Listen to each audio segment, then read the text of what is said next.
Good morning, students. Today we'll discuss class 10th science chapter 3 metals and non-metals. Let's know about the properties of metals and non-metals. How the metals are different from non-metals on the basis of physical properties. Metals and non-metals. In our daily life, we come across a number of things. Some of them are metals and some are non-metals. So how can we distinguish by looking any object, whether it is made up of any metals or non-metals, how they are different? First, generally the metals have lustering property. The metals have lustering property. All the metals are lustrous. Lustrous means they have the shining surface. But non-metals are non-lustrous.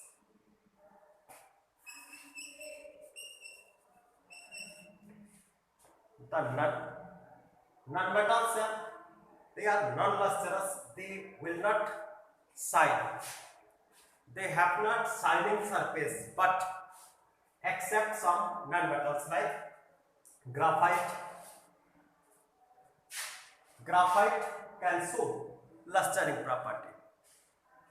Some other non-metals also there, they can show lustering property. Next, generally metals are malleable, but non-metals are non-malleable.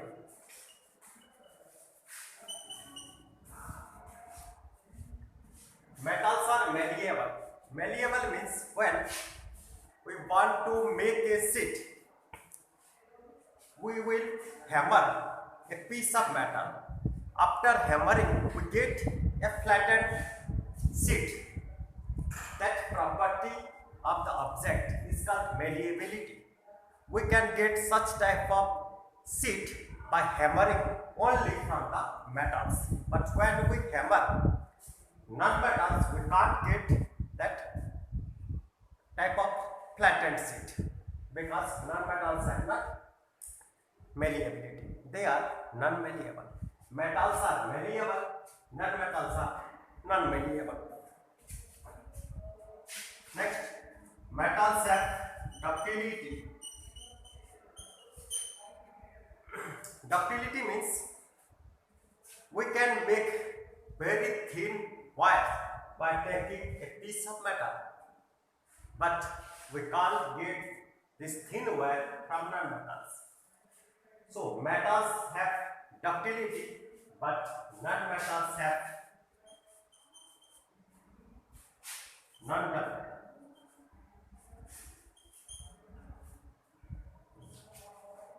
Non-metals are non-ductile. Metals have ductility, non-metals have non-ductility. They are not ductile. Generally, metals are hard.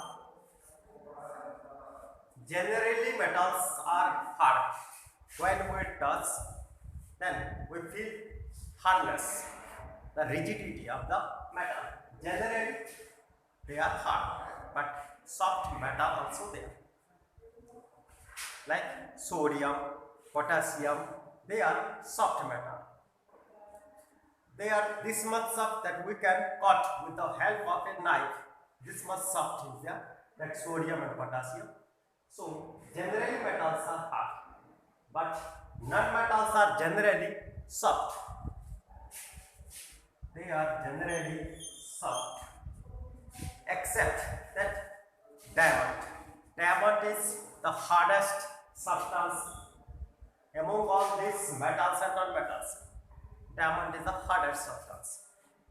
Generally non-metals are soft, but except the diamond. Next,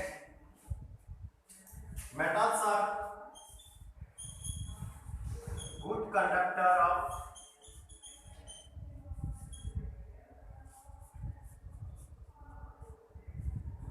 electricity or heat. Generally, metals are good conductor of heat or electricity.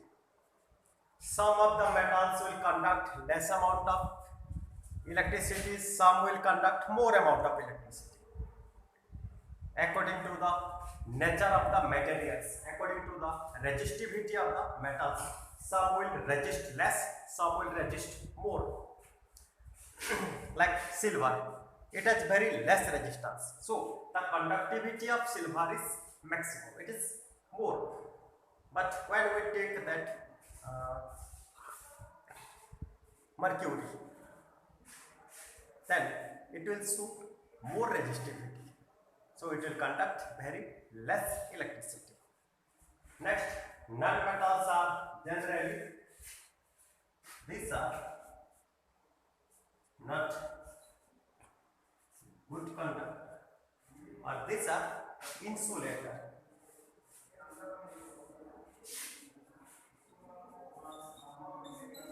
Insulator of electricity or heat. Generally, these are insulator of electricity or heat, but graphite, which is non-metal, can conduct electricity. So, a number of properties are there, having some exceptional cases, like lustering. All metals show lustering property, but non-metals generally non-lustrous, except that diamond or graphite also show that lustering property. Next, hardness of metals. So hard, these are hard in nature, but some soft metals also there. Non-metals are generally soft, but diamond is there, which is very hard. Metals are good conductor of heat or electricity, but some metals are there which conduct very less amount of electricity. And non-metals are considered as insulator, but graphite is there which can conduct electricity. So a number of properties are there, having some exceptional cases.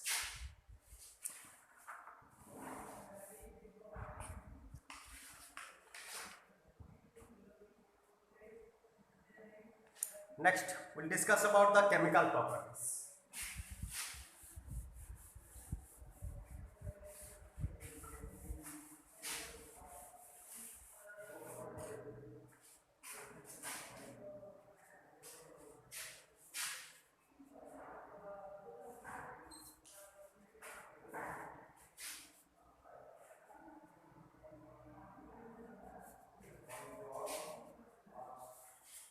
Chemical properties of metals. First, when a metal reacts with oxygen, when a metal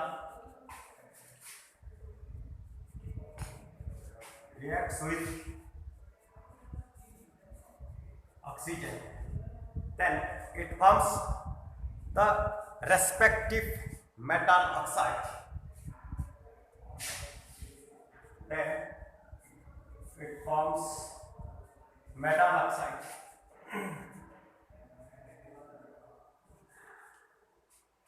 Like metal plus oxygen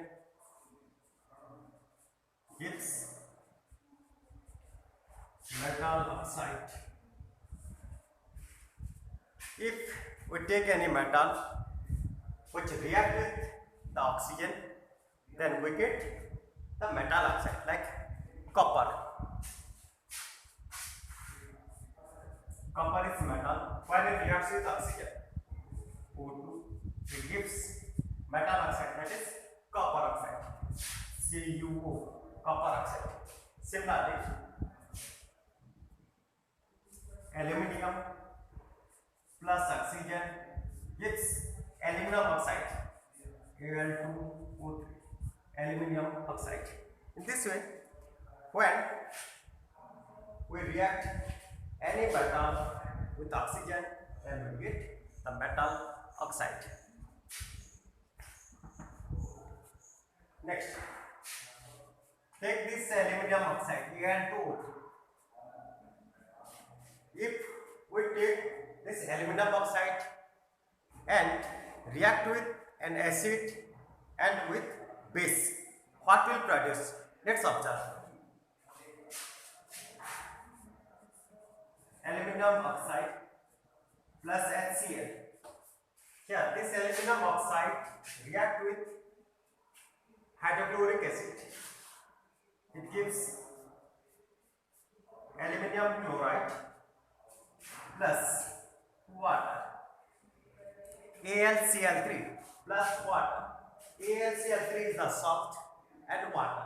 When aluminum oxide react with acid, it gives salt and water.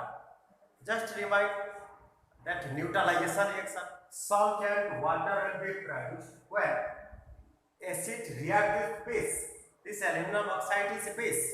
When this base reacts with acid, it gives salt and water. Similarly, what will happen if this aluminum oxide reacts with any base? Al2O3 plus take any base like sodium hydroxide, NaOH.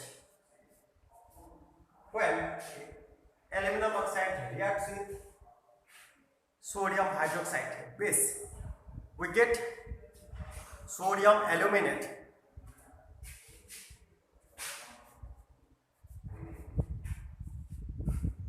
Plus water. We get sodium aluminate plus water. NaAlO2 plus H2O. Sodium aluminate, that is a salt, plus water. Here, sodium hydroxide is base. This aluminum oxide, this one also aluminum oxide. This aluminum oxide reacts with acid. This aluminum oxide reacts with base. And in both cases, we are getting salt and water. So, it will show acidic property as well as basic property. So, this type of oxide, which can show acidic as well as basic property, such type of oxide is called amphoteric oxide. Now, this aluminum oxide is amphoteric in nature. This aluminum oxide is amphoteric oxide. Next, we will discuss what will happen when any metal oxide reacts with water.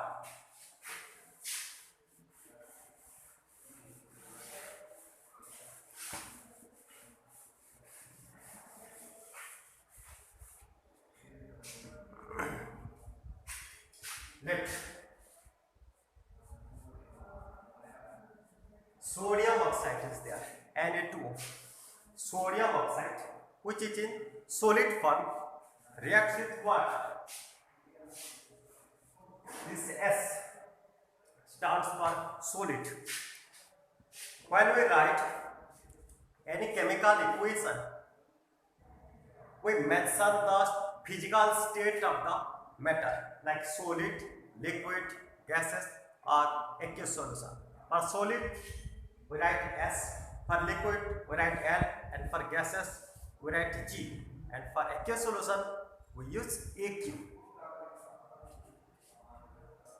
When this sodium oxide reacts with water, which is in liquid state, we get sodium hydroxide. That is in aqueous solution.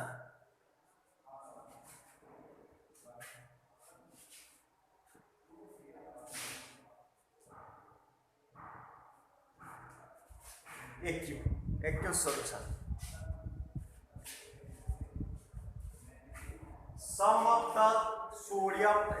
the metal oxide will dissolve in water, but some of metal oxide will not dissolve in water. If the metal oxide will dissolve in water, then the substance or the base forms here is said to be alkali. If any metal oxide which is basic in nature will not dissolve in water, then that is not called as alkali. All the metal oxide are basic in nature, but some will dissolve in water, that is called alkali, but some will not dissolve in water, which is not called alkali. So all alkalis are bases, but all bases are not alkali. If we take potassium oxide, let K2O, potassium oxide, when we try to dissolve this potassium oxide in water, then we'll get aqueous solution of this potassium oxide, KOH. It is in solid form, this one is liquid form, it is in aqueous solution. Means this potassium oxide will dissolve in water, so we get an alkali, potassium hydroxide.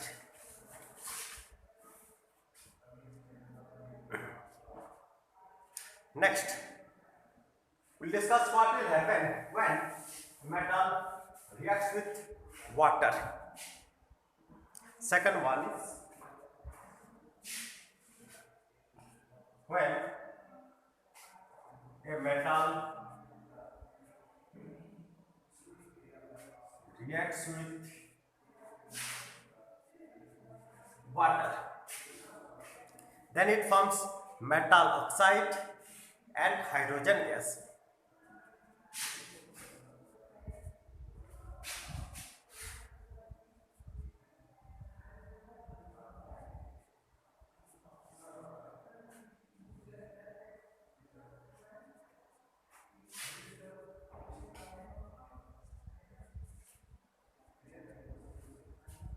So when metal reacts with water, that is metal plus water gives metal oxide plus hydrogen gas. When this metal oxide reacts with water, we get metal hydroxide. When this metal oxide reacts with water, then we get metal hydroxide. So when we take any metal and will react with that water, some of the metal will give directly that metal hydroxide. If the metals are highly reactive, then directly we get metal hydroxide there, like sodium or potassium. If we take sodium reacts with water, here metals reacts with water to get metal oxide and hydrogen gas, but here when sodium reacts with water, then the reaction is so vigorous. So in this case we get sodium hydroxide. We get sodium hydroxide and hydrogen gas plus heat energy. Sodium hydroxide plus hydrogen gas plus heat energy. This heat energy which is released, here the reaction is endothermic because heat is released during this reaction. In this heat energy released in this reaction can ignite this hydrogen gas, and hydrogen gas starts to burn here. So whenever sodium or potassium reacts with water, then we get a burning flame there over this water surface. Similar reaction will happen when potassium reacts with water. It gives potassium hydroxide plus hydrogen plus heat energy. Same things will happen when potassium reacts with water. Generally it forms metal oxide, and metal oxide reacts with water gives metal hydroxide, but here directly we are getting hydroxide of the respective metals. But if we take calcium metal, when we take calcium metal and reacts with water,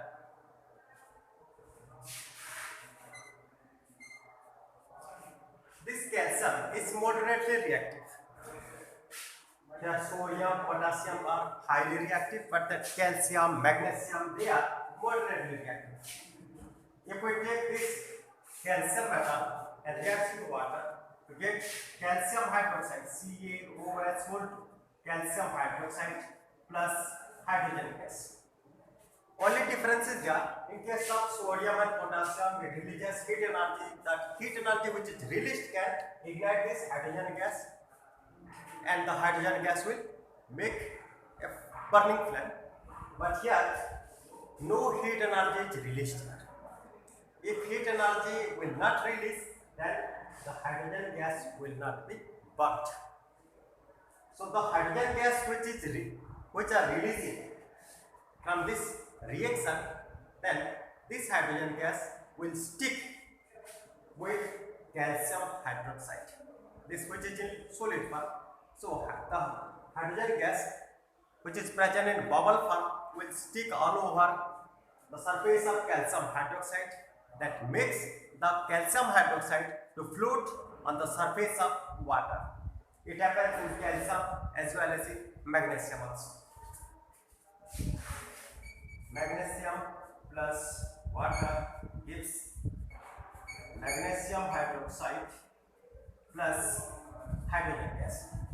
When magnesium reacts with water, then it forms magnesium hydroxide and some hydrogen gas, and the hydrogen gas which is present in bubble forms will stick on the surface of this magnesium hydroxide solid, and it makes this magnesium hydroxide to float on the surface of water. But when we take the metals with least reactive like aluminium or iron, then we get their metal oxide along with the hydrogen gas, like aluminium plus water. Aluminium plus water, it gives aluminum oxide plus hydrogen gas. Aluminum reacts with water, gives aluminum oxide and hydrogen gas. Here we are not getting the hydroxide form.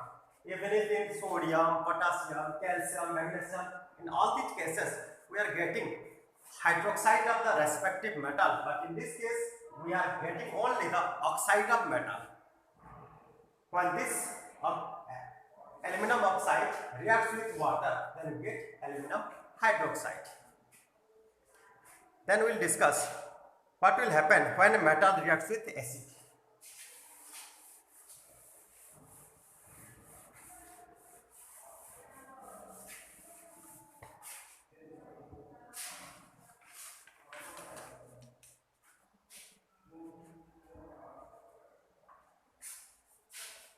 When a metal reacts with a dilute acid,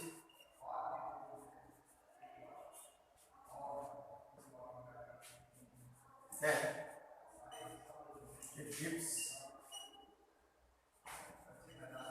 salt and hydrogen gas.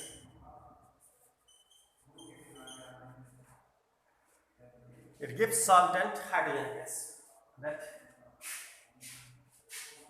metal plus acid gives salt plus hydrogen. We can take any metal like zinc. Zinc is metal. And take any acid like H2SO, sulfuric acid. Zinc is a metal and the dilute sulfuric acid. It is dilute acid. Dilute sulfuric acid. Then we will get zinc sulfate, that is salt, ZnSO4 plus hydrogen gas H2. And this hydrogen gas is lighter than air, so it will go up. It will go off. We'll get zinc sulfate, a salt, and hydrogen gas. Similarly, if we take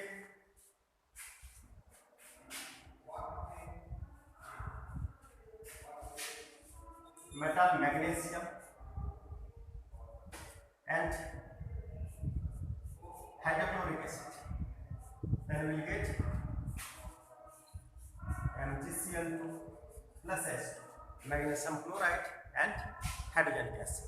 In this way, we can get the salt and hydrogen gas when a metal reacts with any dilute acid.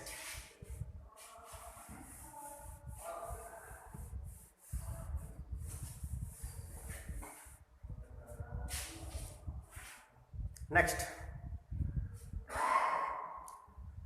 when metal is reacts with salt solution of metal,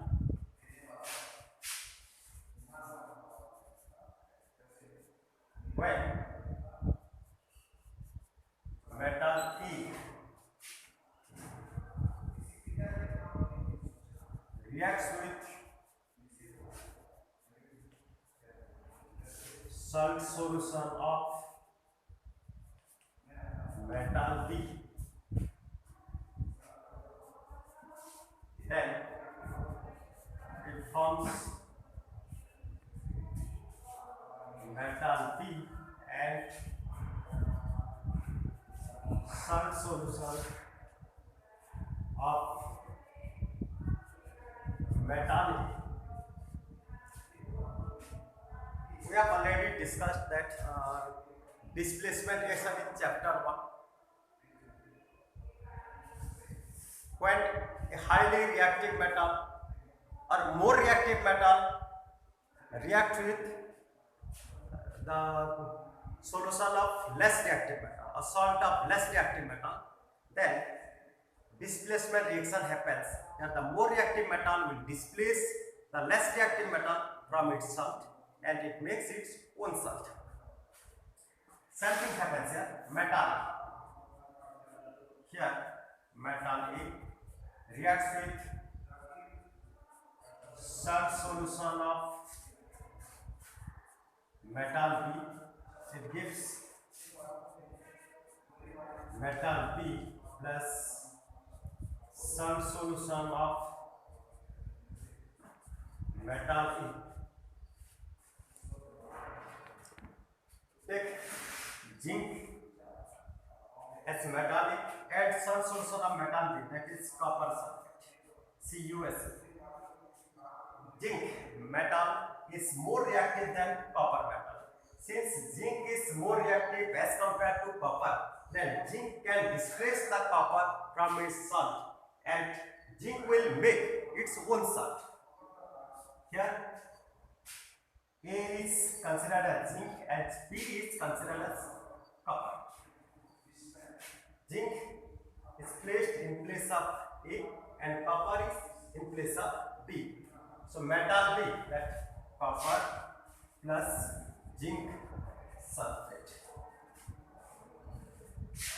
This type of reaction is called displacement reaction.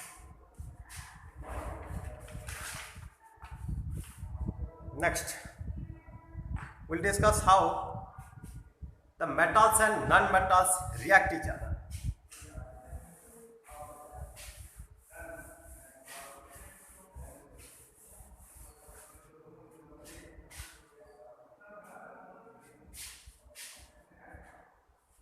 How do metals and non-metals react each other?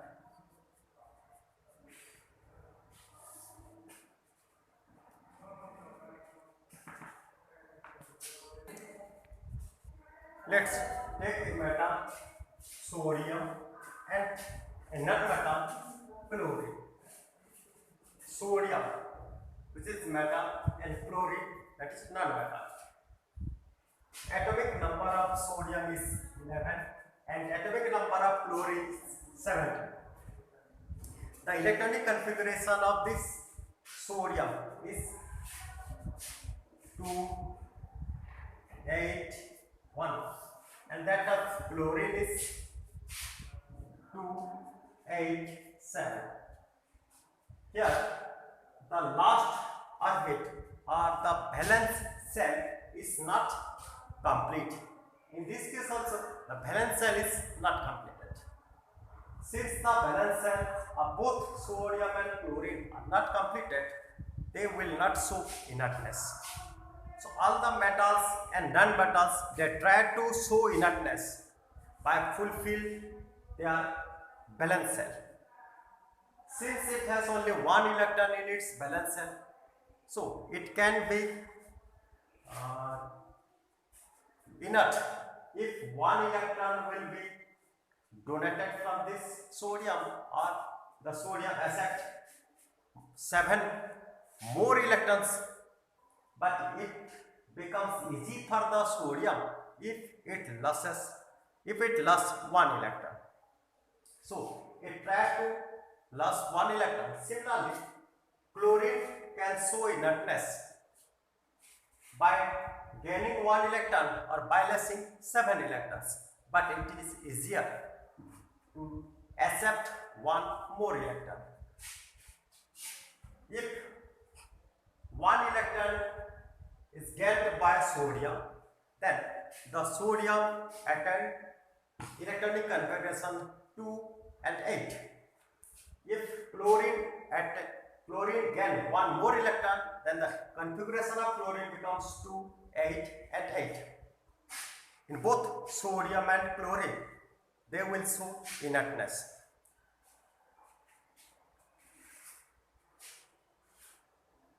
Here, sodium,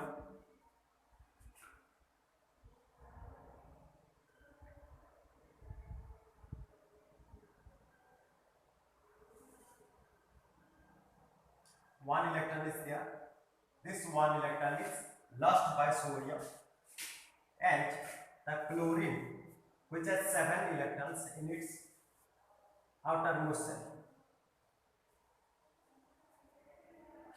If this one electron transferred from sodium to chlorine, then the sodium becomes 2 and 8. That is called sodium ion, and the chlorine will show the configuration as 2, 8, 8. That is chlorine ion. It is positive ion. This one is negative ion. In this way, the sodium and chlorine will react and form sodium chloride. So by dot structure, how can we represent this losing of electron and gaining of electron to react a metal and non-metals? First, we can represent this sodium splitted at sodium ion plus 1 electron. When 1 electron is removed from this neutral sodium atom, then the sodium becomes positive ion. And when this neutral chlorine atom gain 1 electron, then it becomes Cl minus chlorine ion. This sodium having 1 more electron reacts with chlorine having 7 electrons in the outermost shell.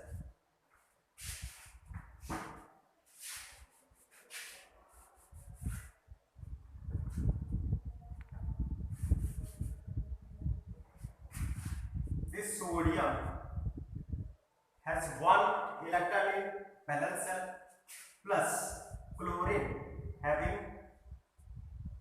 7 electron in its valence shell. This electron transfer from sodium to chlorine and it forms sodium chloride. Sodium becomes plus and chlorine becomes minus.